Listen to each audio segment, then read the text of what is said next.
So grab your Bibles and turn to Mark 15. Mark 15. If you got a Bible from one of the ushers, that's 945, page 945. So as you take a look at Mark 15, in verse 5, it says that Pilate was amazed. And I think that kind of summarizes our passage here. And that is my hope for you this morning. That what we're going to see here in Jesus, my hope is you leave here saying, he's amazing. Now, at the bottom of the notes that are in your program, it says that my hope every sermon is that you understand the Bible better, our passage at least that we look at.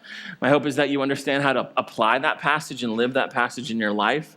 And my third hope after every message is that you walk out of here going, Jesus is awesome. I want to live for him. I want to follow him. I want to love him more. I want to serve him with my life. So as you take a look at the passage we're going to look at this morning, it's the trial of Jesus before Pilate. What you're going to see is truly remarkable. We should be amazed that the one who is perfect in justice, perfect in goodness, would be made to suffer so much injustice and evil in this moment. We should be amazed that the judge of heaven and earth, the one who's going to preside over the eternal destinies of everyone in this room, we should be amazed that he would allow himself to be brought to trial before these human judges that we're going to see here today. We should be amazed yet again that the judge of all the earth would so humble himself that he would actually allow himself to be charged by liars, to be judged by wicked men.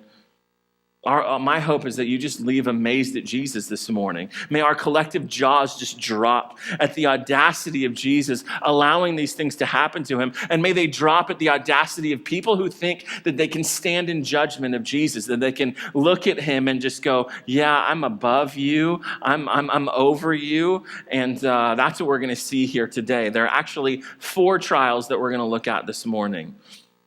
All of them should amaze us because Jesus allows them to take place. This is what God the Father allows to take place. All of this for the salvation of the world. Now, see, we're deathly afraid of the kind of rejection, the kind of accusation and torture that we're going to see here. But we need to remember and be amazed at is that Jesus not only took this willingly, not only did he choose to do this, Hebrews 12:3 says that he chose to do this happily. That he joyfully accepted this. And we should be amazed that this was part of God's predetermined plan. Read Acts 2:23 at some point. You'll see this was God's plan through numerous prophecies to crush the Son of God, and that crushing begins here. These prophecies spoken, they said that he would be betrayed by a friend, and that actually happened. That was literally fulfilled. He would be abandoned by his followers. And that was fulfilled literally. Being hated and rejected by the Jews was predicted and fulfilled literally. Being silent before his accusers was predicted and fulfilled literally. Being handed over to the Gentiles for punishment was predicted and fulfilled literally. Being beaten, being spit on, all of that was predicted and fulfilled literally. Being whipped, being everything that happens here as you're reading this, and we don't have time to do this. I just say it at the beginning to say, as you read this, almost every line in the passage we're going to see this morning was predicted hundreds of years before the events took place. In other words, at the very height of frenzy, at the very depth of hatred for Jesus, these wicked people were actually literally fulfilling hundreds of years old scriptures that prove that the Bible is true and that people really should live their lives for Jesus. Now, all of this is amazing. But for me personally, I think what's most amazing is that Jesus willingly accepted all of this. He willingly endured horrible things that he had the power to stop. It's not like he couldn't just have said, like, yeah, I'm done with this. Boom. And just like killed them all on the spot. He easily could have done this. And yet he didn't. Let's jump into the text, Mark 15. It's going to start with the last of the 3 religious trials that Jesus faced. He faced 6 trials, 3 religious, 3 civil. And the first verse in chapter 15 is the last of the religious trials. Let's take a look at verse 15, chapter 15. Look at verses 1-5. And as soon as it was morning, the chief priests had a consultation with the elders and the scribes and the whole council, and they bound Jesus and led him away and delivered him over to Pilate. So that is the end of the religious trial. The last one. So we'll look at that in a minute. And then now the beginning of the civil trial. And Pilate asked him, "Are you the king of the Jews?" And he answered him, You've said so." And the chief priest accused him of many things. And Pilate again asked him, "Have you no answer to make? See how many charges they bring against you?" But Jesus made no further answer, so that Pilate was amazed. So we're going to take a look at the religious trial first. I said Jesus had 3 the evening before he was put on the cross. This is the last of the 3. Matthew, Mark, and Luke all describe it, and this is what they describe. So there's the middle trial. That was the long trial. And at the end of that trial, they decide Jesus is a blasphemer. He needs to die. That was always the result of the trial. He's going to die. And so it's just a mock trial. They're just basically saying, "Okay, Jesus, they're going through the motions, but they really know we're going to convict you. You are going to die." So after that happens, he's spit on, blindfolded, beaten, and he's then held illegally in the palace of Caiaphas, the high priest, for about 2 hours. And after about 2 hours, the sun is starting to come up. And notice in verse 1, it says, "as soon as it was morning." This is critical because for the Jews, they weren't allowed to do these kind of secret nighttime trials. It had to be the morning. So you've got to picture this. Here are all these men, the Supreme Court and Congress in Israel, and they're looking and they're waiting for the sun to come up. Like they see the different colors and they're just waiting for it to peak. And as soon as the sun peaks above the horizon, they have this third trial and they pronounce, "You know what, Jesus, you're done. You're going to die. We're done with you." Luke 22 shows this. There's some questions going back and forth, but typically, they already, they know the answers to these questions. They really just want to have one final pronouncement. "Jesus, are you the Christ, the Son of God?" And Jesus says, "Yes, I am." And that's enough. And they're like, "Okay, he's going to die now."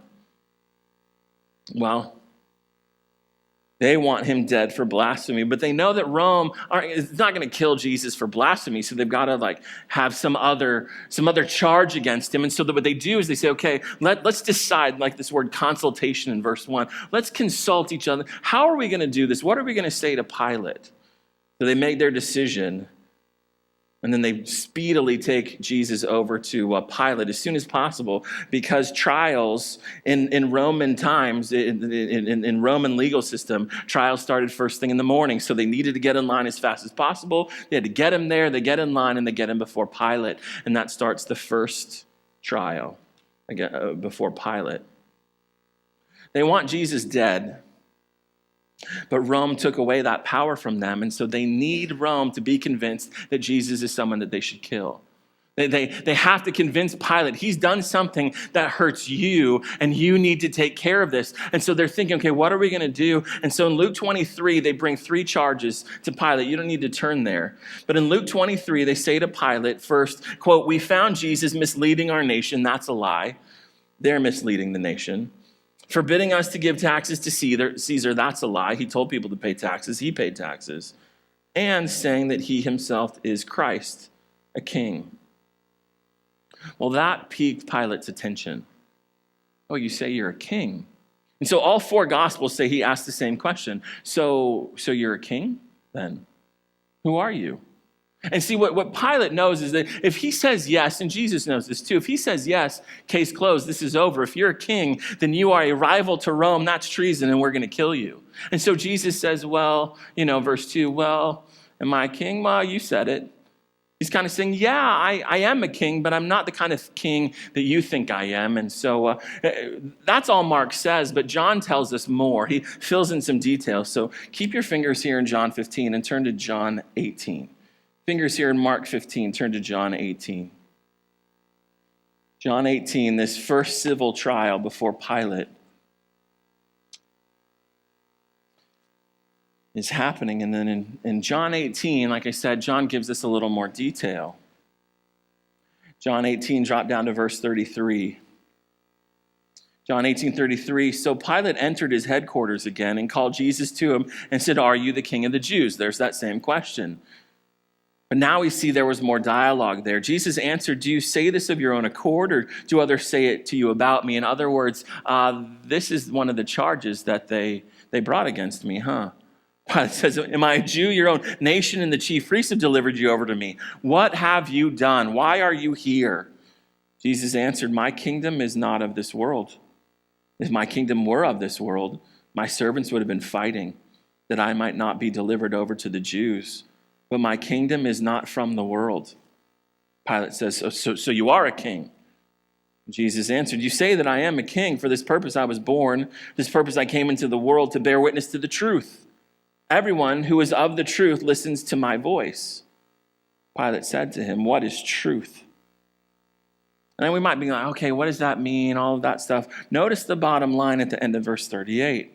After he had said this, that's Pilate, went back outside to the Jews and told them, quote, I find no guilt in him. I find no guilt in him. Pilate is now convinced Jesus is not committing treason. He's not a political king. He's some kind of spiritual, truthy king, whatever that means. He doesn't care. He's just fine that this is all trumped up charges. There's nothing wrong with this guy. I find no guilt in him. Now turn back to Mark 15. Verse 3 says, well, in response to this, he says, I find no guilt in him. Well, these guys just start peppering him with more accusations. They start throwing the kitchen sink at Pilate, going, no, this guy does this and that. There's all kinds of things that they're saying. And so Pilate is hearing this, and he's seeing Jesus do nothing. And so in verse 4, he says to Jesus, hey, have you no answer to make? Why aren't you answering them? This is strange. This doesn't make sense. See how many charges they're bringing against you, and you're not saying anything to any of them. Jesus is refusing to dignify their lies. It's a fulfillment of Isaiah 53:7, that when he's brought to trial, he's not even going to speak. He's not even going to, his silence is going to be judgment on them. And then verse 5, his silence also amazes Pilate. Probably because Pilate is used to people defending themselves. He's used to people begging for mercy. He's used to people attacking every accusation, bringing counterclaims to make sure that Pilate rules for them and not against them. And Jesus is just like, whatever. He is totally resigned to the will of God. He is totally secure in God's plan for his life, so he doesn't even care. And then at the end of the civil trial, though, Luke 23 says Pilate repeats what he said in John 18, I find no guilt in him. And this just drove the religious leaders crazy. They're like, look, you don't understand. He's spreading all this nonsense from here to Galilee. And he goes, wait a minute, Galilee? Are you from Galilee? Jesus says yes. And so he goes, oh, great. He can treat Jesus like a political football and send him to Herod, because Herod's jurisdiction was Galilee. He's like, great. So he sends him to a guy named Herod. This is the second trial, and you can see it in Luke 23, and we're not going to turn there because Jesus doesn't say anything. Herod is like, oh, I'm so happy to see this guy. Maybe I've heard about this guy. Maybe he'll do some miracles, and Jesus just sits there. He's asking him questions. Jesus just sits there. The religious leaders actually followed Jesus to Herod, and it says that they were vehemently accusing him, and that he just sat there staring at them. Staring at the leaders, staring at Herod. And so Herod is disappointed. So he and his soldiers kind of mock him and treat him with contempt and maybe beat him up a little bit and send him back to Pilate. So that's the religious trial, the third one, the first civil trial, and now the second civil trial. So in verse 6 of Mark 15, it starts the third civil trial. But we're going to stop right there and contemplate this for a moment. Mark 15:5 says, after watching Jesus, Pilate was amazed. I think we should be amazed too. Think about it. Is there anything more incompatible with Jesus? His goodness, his kindness, his grace, his love, his mercy, his glory. Is there anything more compatible with those things than the way he was being treated in these moments? I mean, Colossians 1, Hebrews 1 says that Jesus holds everything together, meaning every molecule in the universe, which meaning every molecule in these men's bodies, he's holding together. And they're mocking him, and they're beating him, and they're wanting to kill him. Acts 17 says God gives life to all men, including the life needed to spit on Jesus and punch him and lie about him and plot his death. So if we're going to understand what's really going on in these trials, the first thing you and I need to see is point number one. We need to admit it's grace that anyone judges Jesus. It's grace that anyone judges Jesus. Now, grace is God's kindness, his goodness, his favor, shown to people that have only shown him disrespect and rebellion. Now, it wasn't that Jesus was just allowing them to do this to him. Jesus, along with the other two members of the Trinity, were giving them every single thing they needed in order to do these things to him. The breath they used to falsely accuse him was a gift from him. The life and strength that they used to hate him and beat him was given by him. The brain power that they had to think the thoughts of disrespect that came out of their mouths was given by the one who gives life and breath and everything else to everybody. I don't know about you, but just that Jesus took this for hours amazes me. Like if I'm holding all their molecules together, I'm just pulling them all apart in that moment, right? There's on the ground, right? If I'm going to do like that old TV show, I'm going to sit there and go, I'm crushing your head. Except he'd actually do it. Like that's what I would do. I would call 12 legions of angels to come slaughter them, and yet Jesus does not do any of that. This is incredible grace that these men didn't die instantly, excruciatingly, on the spot for even imagining that they could stand in judgment of Jesus. But you know what? People today still have the same audacity thinking they can judge Jesus too.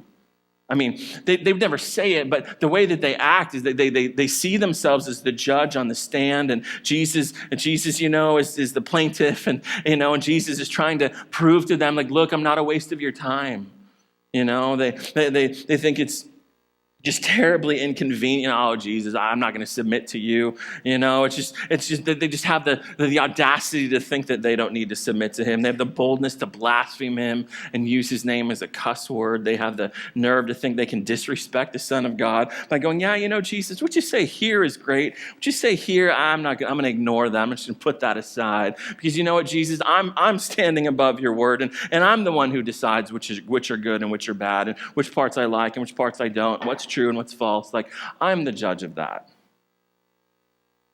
No, it's grace when anyone continues to live after disrespecting Jesus. Just like these men in Mark 15, many today are clueless as to who they're dealing with. That was everyone in this room at one point, right? And if that's still you now, don't leave here today without thinking that because the normal way God treats you in your disrespect of him is grace, that it's going to always be that way. It's not going to always be that way. Soon, every knee will bow before Jesus, every knee in this room, every single one. And we're either going to do it willingly and happily in recognition of our King, or we're going to do it begrudgingly and horrifyingly before our judge.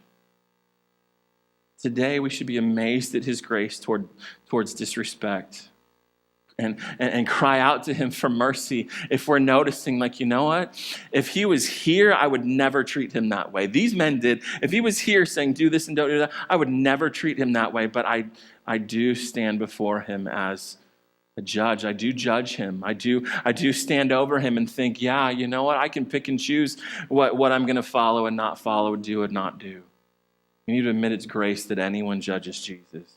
He gives us the life and the breath and the strength and the thoughts. He gives us everything we need in order to disrespect him. And yet he goes, you know what? I'm going to withhold my judgment of them. I'm going to withhold my wrath from them for now.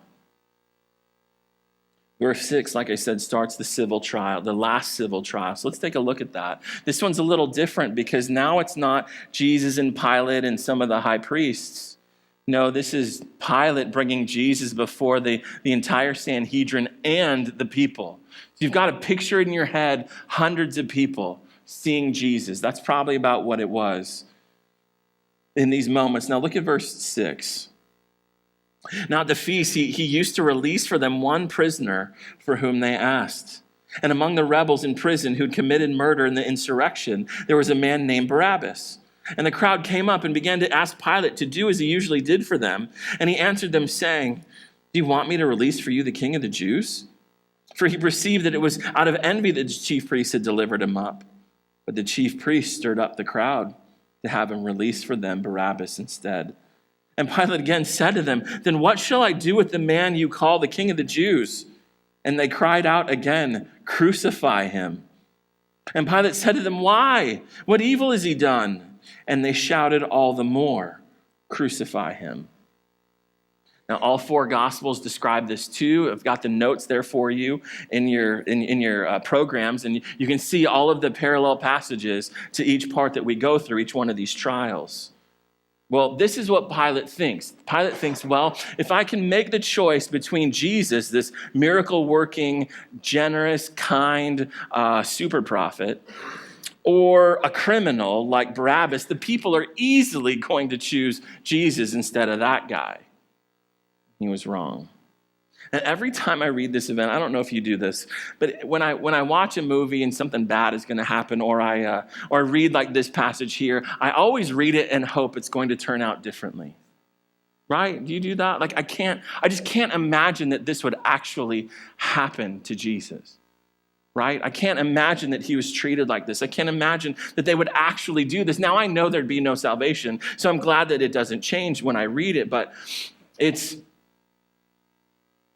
shocking to see how horrible he is treated in this moment. A man who throughout this entire episode in Matthew, Mark, Luke, and John, there is an overall theme in all four of those passages, and it's that he's innocent, that he doesn't deserve this, and everybody knows it. He was peaceful, he wasn't treasonous, he didn't blaspheme, and like I said, Pilate knew it. He didn't need answers to the questions he asked. What should I do with him? Well, he didn't need those answers. He already knew this man is innocent. He should be released. And he was trying to get Jesus released, and they refused. And I want you to see this. Turn in to Luke 23. Luke 23, just the next book to the right. Matthew, Mark, Luke. Luke 23, drop down to verse 13. So when you compare all four accounts, it's clear Pilate wants to let him go. And almost a dozen times he says that he finds no guilt in him. So when you compare all these passages, he wants to let him go because he's not guilty. And this, I think, is the clearest. Look at Luke 23:13. Pilate then called together the chief priests and the rulers and the people. So again, think hundreds of people. And said to all of them, "You brought me this man as one who was misleading the people. And after examining him before you, behold, I do not find this man guilty of any of your charges against him." That's the first trial. That's the response. He's not guilty. Neither did Herod. That's the second trial. Neither did Herod, for he sent him back to us. Look, nothing deserving death has been done by him. Nothing deserving of death has been done by him. But they don't care. Look at verse 20. They demand Barabbas. Pilate, they want Barabbas, so he talks to them again a second time. He addressed them once more. Verse 20, desiring to release Jesus. So there it is, clear as day. He wants to release him. He wants to release him, but again, they want him dead. So again, Pilate, verse 24, a third time, he said to them, "Why? What evil has he done? I have found in him no guilt deserving death. I will therefore punish and release him." But they were urgent, demanding with loud cries that he should be crucified. And at this moment, I'm thinking, okay, Pilate, here's your shot. And their voices prevailed. So Pilate decided that their demand should be granted. John 19 tells us that they put pressure on Pilate. They said, "Hey, if you let him go, we're going to tell Caesar that you let a traitor and a treasonous revolutionary go, and you're no friend of Caesar if you do that." That could cost Pilate his job. He sees this yearly custom as a way to get Jesus off, and instead the people refuse. They're screaming and they're yelling. There's a frenzy. Again, it's like a pack of wolves around their prey. They're just yipping and yapping, and they're whipping this up to an extreme. And these people are unreasonable, and they are thirsty for Jesus' blood. They want him dead. And here's why: because they're thinking no Messiah would be so humiliated like him. I mean, we trusted him. We thought that he was going to come in and destroy Rome. And look, he's a prisoner to Rome. He is a loser. We should have nothing to do with him. And so they turn on him quickly. And so we see in verse 15, back in Mark 15, that Pilate has him scourged. Now, Mark's readers would know what that means, but we don't know what that means. Being scourged is a process before crucifixion where Jesus is stripped naked and his hands are tied to two posts. And then two men hold a whip that looks like this. And they beat the victim. That whip is called the scorpion. There was a nickname, the scorpion, because those multiple strips of leather had rocks and metal and other debris, bone, tied and fastened to the end of those whips. The flogging was done actually to shorten the life of a crucifixion victim because they could be up there for a really long time, even days. They didn't want to deal with that, so they would whip people with this, and sometimes they'd be whipped so much that the victim would just die before they even got to the cross. What would happen is chunks of skin and muscle would be ripped out of their bodies with every single blow, and then the soldiers would be good at whipping in such a way that when they pulled out, it would just tear them to shreds. There's no limit to how many times the victim could be whipped. And so it would just tear the back to shreds. One historian who was a military leader before a historian, he said that when he captured some people that had rebelled against him, he had them flogged. And it says that as he watched what was happening, he said at the end he could see their intestines through their backs. That's what happened to Jesus when he was flogged. And here's what Pilate thought. In John 19, Pilate thinks, if I bring him out after having him scourged, and I show him to the people, and I say, behold the man, they will see how much he's been tortured, and they will have pity on him. They will look at all the blood and all the gore. They'll see everything, and they'll just go, okay, that's good enough, Pilate. That's enough. You don't need to do any more. And again, Pilate was wrong. That was not satisfying to him. They demanded capital punishment, and not just any kind of capital punishment of the worst kind, crucifixion. Now again, this fulfills prophecy, Mark 10:34, Isaiah 53:5. Again, it shows the Bible is true and that Jesus should be followed. But as I read this, don't you want Pilate to be stronger? Don't you want him to just go like, no, this is not right? I mean, all the conversations with Jesus didn't matter. The fact that he knew he was being tricked and used as a pawn by the Jewish leaders, none of that mattered to him. He was never convinced that Jesus was guilty, but he couldn't convince the crowd. And so, like we saw with Peter last week, Pilate is brought to a decision. It's either Jesus or it's me. He chose himself. Sacrificed an innocent man for political expediency, for his personal career security. And remember in Matthew, it says that at this moment when they're like, no, kill him anyways, crucify him, that Pilate takes a basin of water. You remember this? And he washes his hands and say, his blood be on your hands. And he washes his hands like that ceremony could wash away the stain of what he did to Jesus. And that whole time, Jesus is standing there, innocent, silent, and staring. And that stare was a stare of judgment. He's saying, I know what you're doing. You may be tricking other people, but I know exactly what you're doing here. I see right through you. So if we're going to understand what was going on when Jesus was judged, then point number 2, you and I need to realize that Jesus will be your judge. Just like he's standing there, silently, innocently. He's not guilty of a crime. All of them are guilty of multiple crimes. He's standing there looking at them, staring at them, going, I know what you're doing. So that will be the same with us. John 5:22, Jesus said the Father has given him all judgment. Pilate made a bad decision. He chose himself instead of Jesus. But isn't that the same decision every one of us faces all the time? Pilate's not abnormally evil. He's just like us. And he chooses himself over God, just like we do. In the end, Jesus isn't on trial in this passage. In this passage, when we go below the surface and we see what are the things that are driving these men, these religious leaders, well, it's envy. They don't want to submit to judge. They actually want to stand over God in judgment. And when we see Pilate, he's going to choose himself instead of God. When we look under the surface, we see that these men are not all that much different than we are. Pilate's on trial. The priests are on trial. The crowd is on trial. But so are we, as Jesus stands there innocent and silent As it's proclaimed over and over again, I find no guilt in him. I find no guilt in him. I find no guilt in him. Things that could only be said of Jesus and not about anyone in the story, and certainly not about us.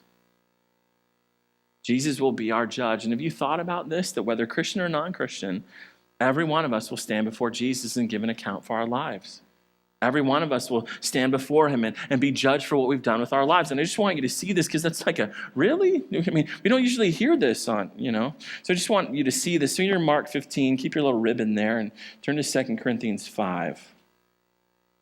2 Corinthians 5. It's about 7 books to the right. If you get to a book that starts with a T, you've gone too far. 2 Corinthians 5. So in this passage, Paul's talking about what it's like for the Christian when he dies. And he says when the Christian dies, to be absent from the body is to be present with the Lord. I get to be with Jesus, and it's a great thing. And so he's saying this, and then he says, but when that happens, because that's going to happen, I want to make it my desire to be pleasing to him. That's my passion. That's what's driving me, is I want to please him. Why? Verse 4, because 2 Corinthians 5:10, we must all appear before the judgment seat of Christ. Notice, it doesn't say they like non-believers. It says we, Christians, we must all appear before the judgment seat of Christ so that each one may receive what is due for what he has done in the body, whether good or evil. Now, this is not for salvation, but it isn't like, I'm just glad that I made it in. Phew. No, there will be a judgment for Christians. And it says there, it concerns how we used our time, our talent, our treasure that he gave us, the things that we did in our bodies with those things. It says that's what we'll be judged by. Well, that's Christians. What about non-Christians? Well, you're still over here in Mark.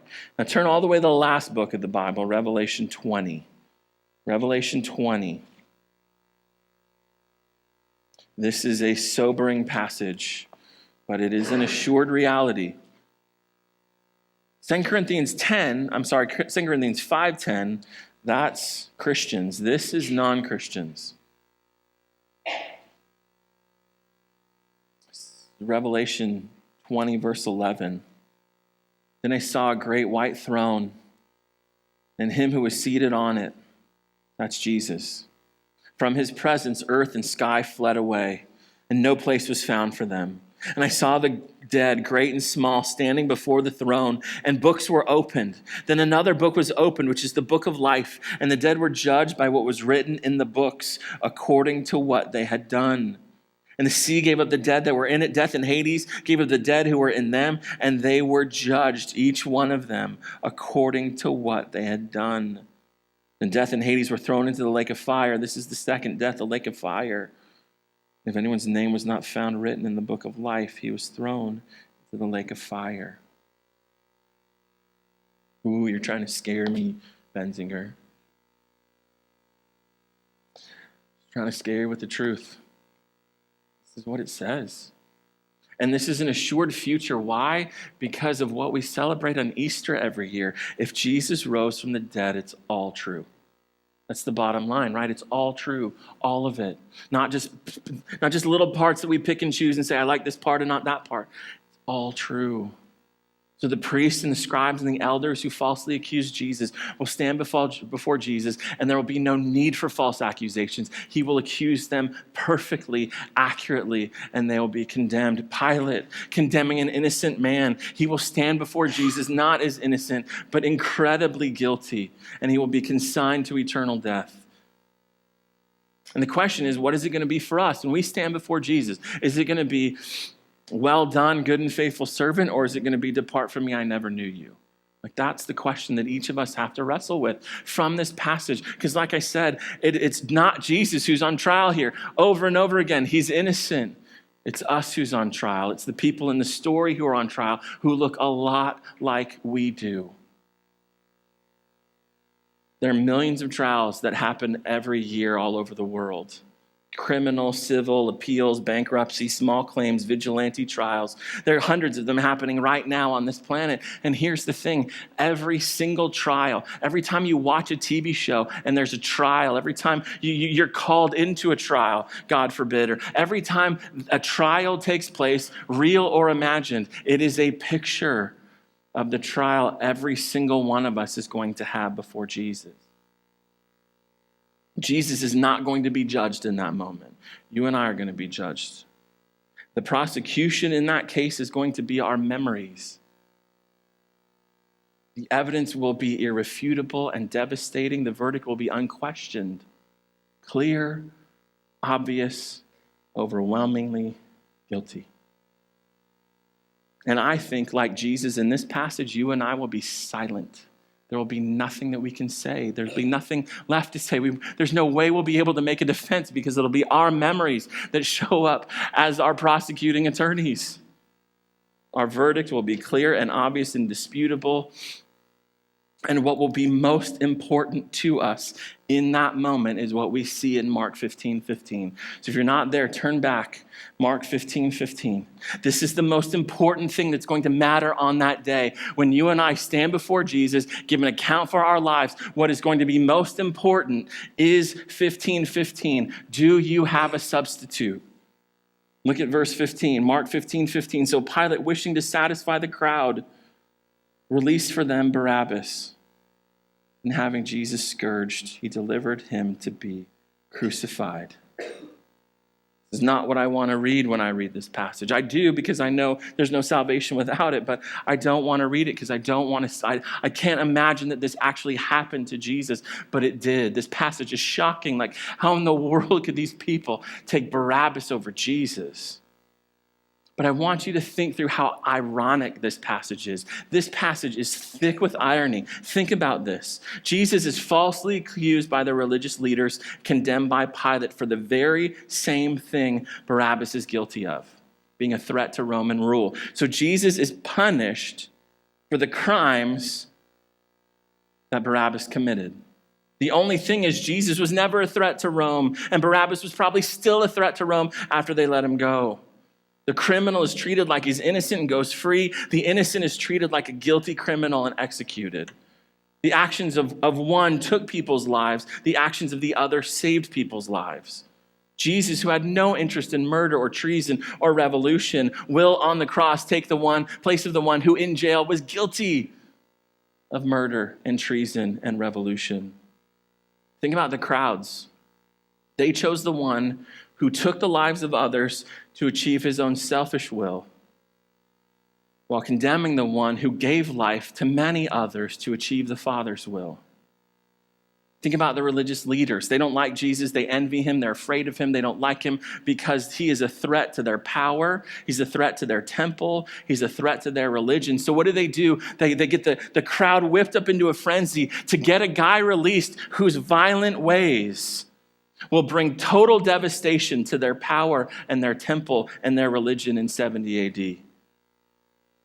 And here's something interesting. Barabbas' name means son of the Father or son of Abba. That's what Barabbas means. So here you have his life being spared, and in his place is given the life of the son of the heavenly Abba, the son of the heavenly Father. If you're going to understand what's going on when Jesus is judged, then point number 3, you and I need to exchange judgment for grace. We need to exchange judgment for grace. I mean, isn't it pretty obvious after all of that not only are all of us Pilate, but all of us are Barabbas? Do you see that? The conviction for our crimes happens on a daily basis in our souls. I mean, and we've committed worse crimes than Barabbas. I mean, Barabbas may have stolen something, but what is it? We steal. We try to steal the glory of God. We say, okay, people, look at me. Be amazed at me and how wonderful I am. Don't look at that God. Look at me. We steal God's glory. We've rebelled and committed treason against the authority of one who is far more powerful than Rome ever was. 1 John 3:15 says that if we don't love other Christians, we're murderers. So here we are left committing the same crimes as Barabbas. And when Barabbas' life was spared and Jesus' life was sacrificed, that exchange, that moment that we read about, becomes a real-time picture of the salvation that Jesus was about to accomplish on the cross. 1 Peter 3:18, listen to these words. Christ also suffered once for sins, the righteous, him, for the unrighteous, us. Why did he do that? Peter says that he might bring us to God.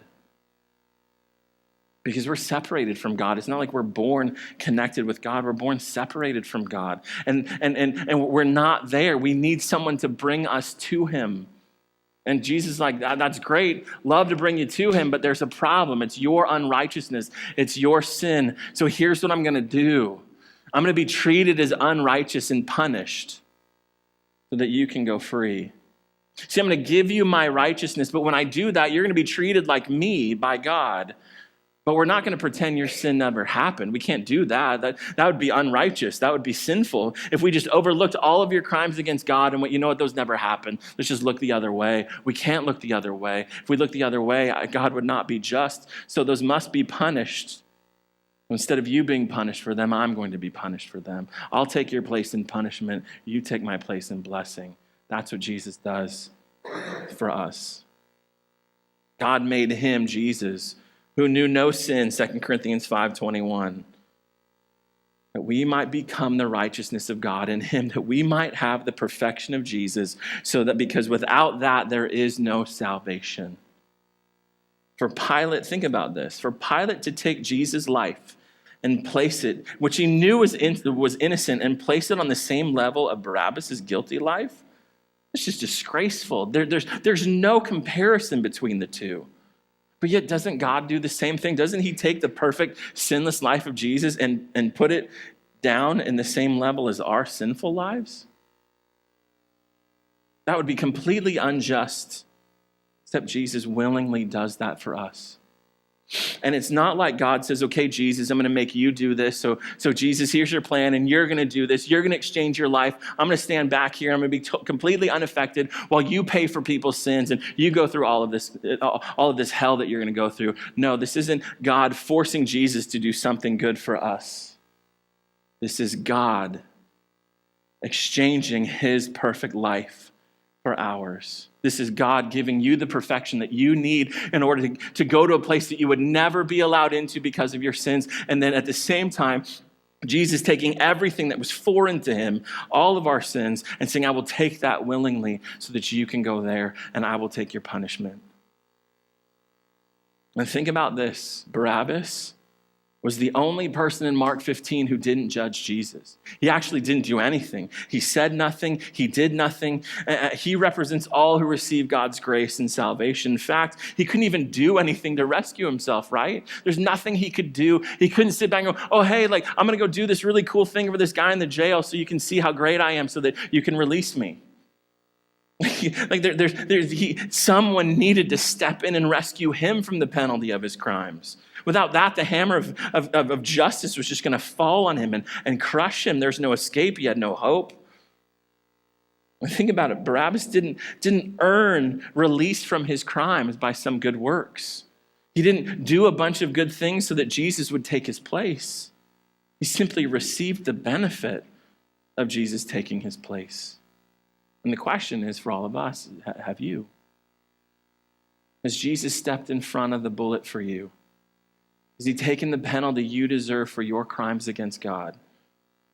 Have you received those benefits by trusting Jesus to save you?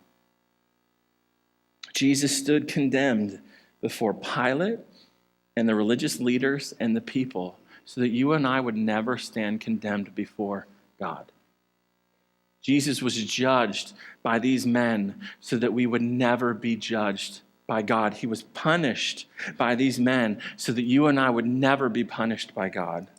When God decided that Jesus would be the sacrifice that would save the world from its sins, he wasn't substituted for a rich man or a good man or a holy man. Think about it. He was substituted for a murderous terrorist. Why? to show that God was not too good, that God would humble himself so that he would save every human being, even a murderous terrorist, that there is no possible person that God wouldn't save if Jesus would be substituted for Barabbas. This is our Jesus.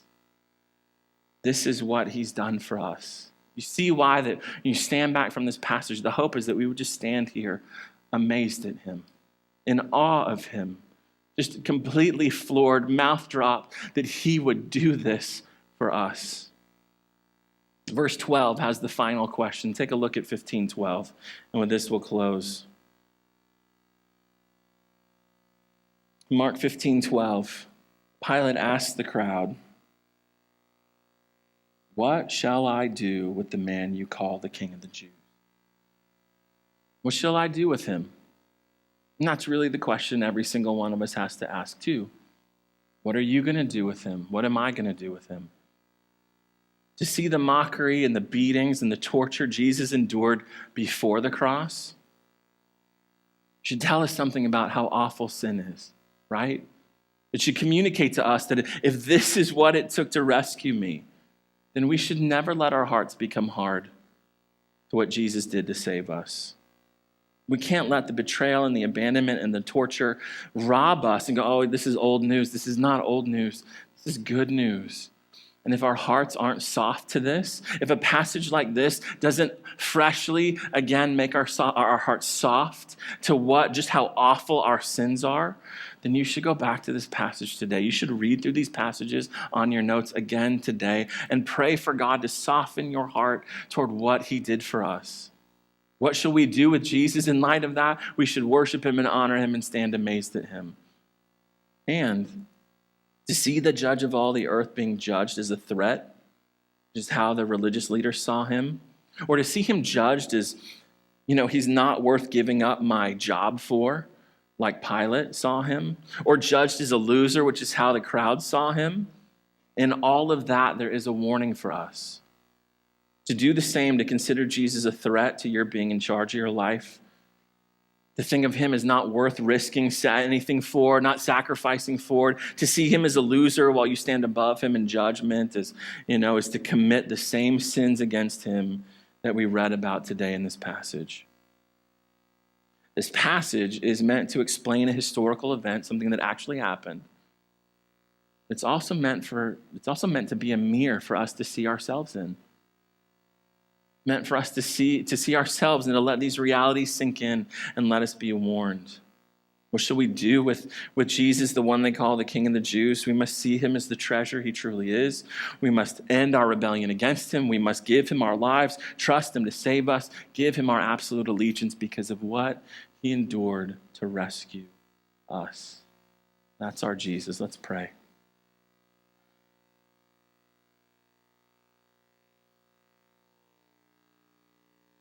Jesus, I am very grateful to you for every person that's here this morning.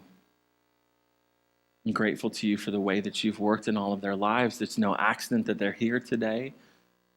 You wanted them to hear about this. You wanted them to see this trial, these 4 trials that Jesus endured, the beginnings of what would eventually lead to his death on the cross.